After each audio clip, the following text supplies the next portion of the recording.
Welcome to the Women Influencers in Business and CRE podcast. I am Veronica CCIM, founder and CEO of Capstack Commercial, a commercial real estate company serving the greater Orlando area. Today's guest is Lezlie Tram. Her story of fleeing Vietnam with her family to becoming CEO of her own company is truly amazing. Please don't forget to hit that thumbs up button and subscribe below. I welcome your comments and please share with someone who can benefit from this podcast. Well, good morning, Lezlie. How are you today? Good morning, Veronica. I'm doing great. How about yourself? I am great. Thank you so much. So I wanted to just kind of dive in. You know, it's really so amazing that you have this wonderful story that you are willing to share with us. So tell us about how you grew up in your environment and how you got to where you are today. Well, thank you, Veronica. First of all, appreciate that opportunity to be on your podcast. The second thing is thank you for letting me have an opportunity to even share my story. All of us is our own journey, book, right? We write out each day, we write each page with our own journey. And I happen to, look back at my journey and realize, it has a different part of it. So I would love to share it with you. Basically, I come from Vietnam. I'm an immigrant from Vietnam. We left the country, my parents and my whole family left the country when I was 8 years old. And so we escaped Vietnam, by boat. And then we got to Malaysia, and we stay in the refugee camp for almost 7 years. So that's a quiet journey there, growing up as a teenagers in a refugee camp. And you always wonder what's out there. You feel like, why you stuck here? You don't understand much what's going on. And then in a way, you kind of tucked into an environment that you feel like you got locked, like almost like jail. You just don't have the freedom. And so that got me to really learning the survival in this, environments and how can we survive. And then when I was about 13, they came, the police and basically the United Nations decided, no more refugee. They decided to deport us back to Vietnam. So yes, and then so we happened to, they came into the camp and they literally using force to force people out. They bring guns in, they bring, tear gas in, they bring all kinds of things to force people out. So I was one of the unlucky one, actually got shot and really has to carry out and then literally I had to went through the whole trauma and with the surgeries and everything. But that's really is not so much on how I felt about what this journey is about. What I learned from that was that in this moment between life and death, between really, as an age of 13, 14, you just don't know anything better. You're just like, why is it you? Why is it happening to you? But then at that moment, I felt like now looking back, I felt like, what amazing that what it taught me, how the survival that I could be, moving forward to the journey. So after that, we did get deported back to Vietnam. I had to live in Vietnam for about a year and a half with relative. We're lucky enough, the U.S. consulate let us know that, they're going to interview us and give us a chance to come to the U.S. So I made it to the U.S. as the age of 17. So now you're not quite an adult, but you're not quite, a kid either, because you got, the mix between the two culture and then the environments that you was in.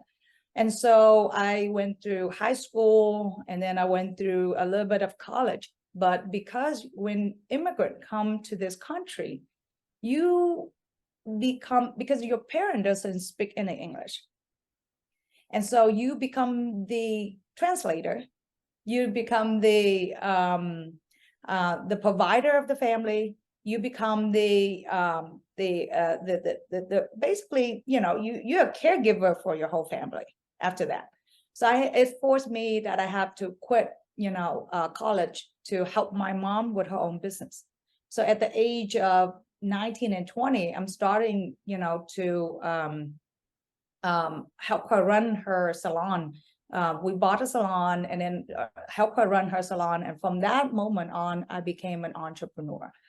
Dealing with reading the leases, even though I have no idea what I'm reading in this lease, escalations on the lease, triple net charge, you name it. And you're just like, what is this mumbo jumbo? I have no idea. And the landlord sent you something, you just signed it, or sometimes you read it and it's so mumbo jumbo, And then so for that journey, I helped my mom for almost 5 years. And then I started opening my own salon.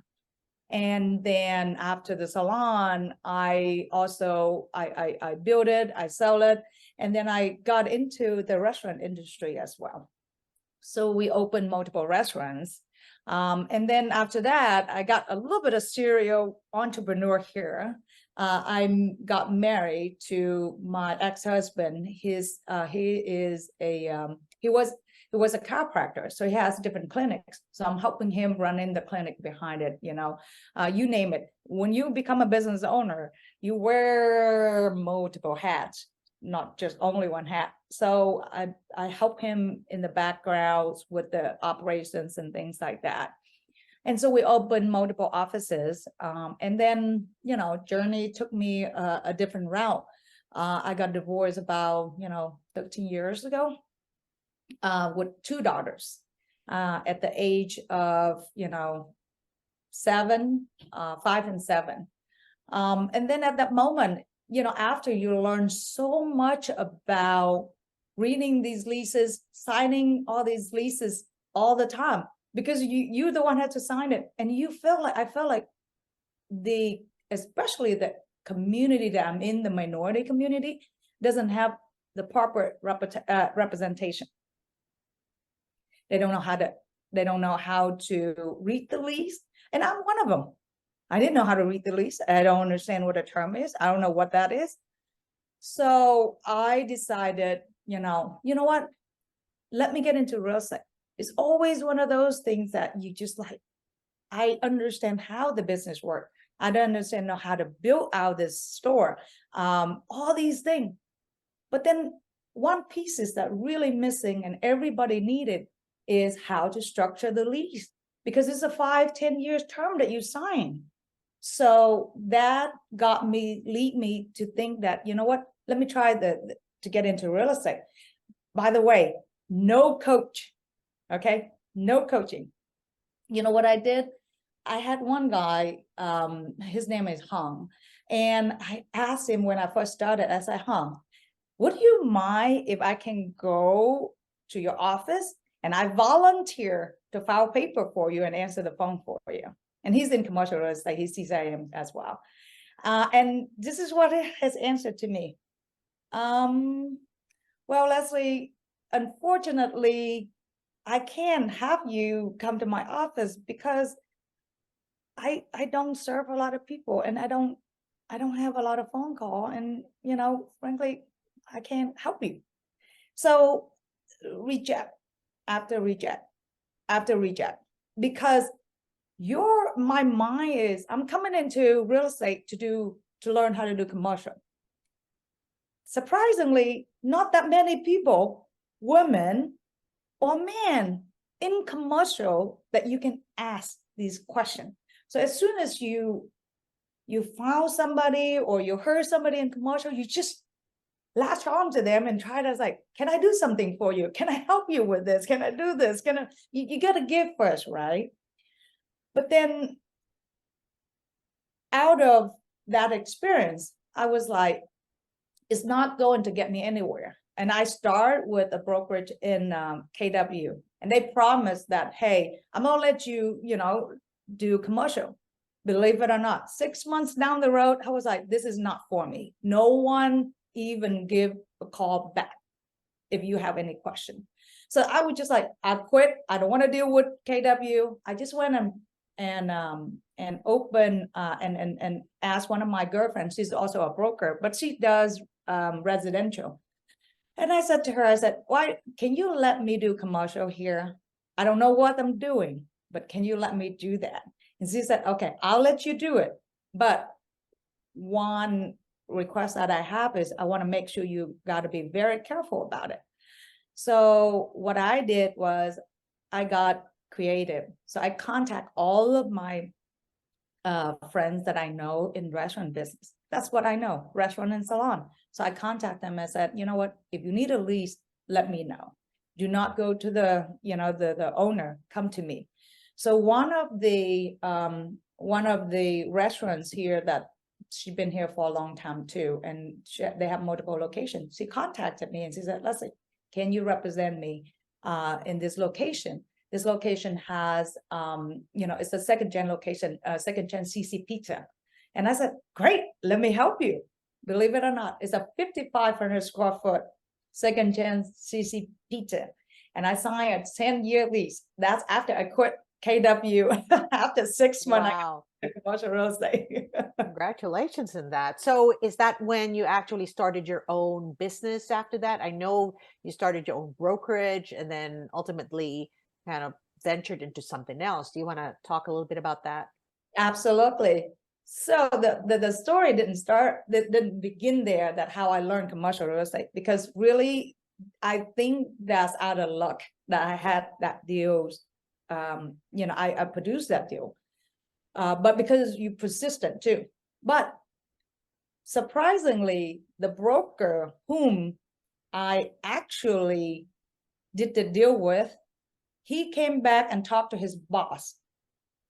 His boss, the company is called, back then it's called Retail Solution. Now it's called Resolute. He said, David, you need to talk to this lady. And believe it, their company doesn't have a diversity background. So David, the owner of the company, reached out to me and he said, so Lezlie, let's do lunch. So I was like, oh my God, this is the owner of the company. He called me. So, my hands and palms sweat. You're in a male dominated, field. Absolutely. So I took the lunch with him, and he turned around and said, I would like for you to come work for me. And I said, you sure? He said, I would train you, I would teach you. And I said, okay. After I came back, I talked to my team, they said, go for it. So I ended up part with Resolute for 2 years. And that's when I have exposure to all the commercial real estate. And of course, you have to go fish yourself. There's a platform there, but you got to go and keep doing it. And so I did, basically when I became one of the top broker for tenant representations for them for 2 years. Congratulations. Wow. And shortly after that, after 2 years, you built your brokerage. Yes. After 2 years, I had enough, I had enough transaction education. And so I became a broker, and then I start the brokerage myself. And then from that, my goals for the brokerage is this. Believe it or not, first of all, we don't have enough women in this industry. Not only women of color, minority, right? We don't have that. And you know what? It's so intimidating to go to some of these big meetings, some of these decision-making meetings at the city level, at the council level, at any level. We don't have a seat at the table, And so when I start the brokerage, I only employ women. For the first 7 years, I have no men in my brokerage. So let me ask you, how long have you had your brokerage? So this is my almost 8-9 years now. Awesome. Congratulations. That's fantastic. I am just so enthralled by your story and obviously the challenges that you've actually have talked about already. So I know for a fact that you already transitioned into something else for your brokerage, right? I think it's development, is it not? You want to talk a little bit about that? Sure, absolutely. So in our industries, naturally, when you learn how to do the tenant representation, landlord representation, and then you learn the investment side of it, and then you start, realize it depends where the market at, but it's also the development is another piece that I always wanted to learn. So about 3.5, 4 years ago, I happened to I felt like I spent standing still in my business. So I seek out and I was like, I needed a coach. I needed a mentor. I need somebody to teach me this. And so before COVID happened, I went online and researched and I found my coach named Blank Strickland. CCIM. CCIM. And, like I was worried that, okay, I told myself, this is what I know. This is what I do. I was worried that he's not going to take me in, to be honest with you. Same thing, this fear is real for all of us. Fear, because you're afraid rejection. You're afraid these people don't really open up. But believe it or not, he responded right away. And so he's been coaching me for the past 4 years from development, how to build from the ground up. His background is extensive knowledge with development, redevelopments, and also syndications. So for me, he's taught me how to build and successful. Believe it or not, my first building that I built, I worked with him from the conceptual to the step of how to lay everything out, and then from the exit strategies and everything, and we built it. Literally, this is the first project I ever done, and thank God that I asked him to babysit me along the way. And after 2.5 years, we delivered the project, we sold out, and now I'm just like, at least, you gotta have someone to walk with you and know what they're doing. And so fantastic. for that, I can't thank him enough. But yeah, now we in the development spaces. We do retail flex, retail. I don't do a lot of industrial, but we'll love to acquire some industrial property. Yeah. Oh, that's wonderful. That's amazing. I know Blaine Strickland because he was also my coach when we built our company about 3 years ago. But I wanted to kind of move on and talk about the influence that you've had on small businesses in Austin. I know that they're an underserved community. Come from an immigrant background, I can relate it to, Hispanic community, Thai, Asian, most of the Asian community and whatnot, understanding that language barrier is the thing. Going through a process for the permitting is a problem. Trying to find the right architect, the right people to help you, that's another challenge. And then run the business and sustain it, that's another challenge. For me, learning from what I learned as my own experience as a small business owner, I didn't know what I didn't know. I didn't know most of the big business, they go to the venture capitalists and they seek money and they have money to run the business. In the minority Asian or minority community, we don't have anyone to ask.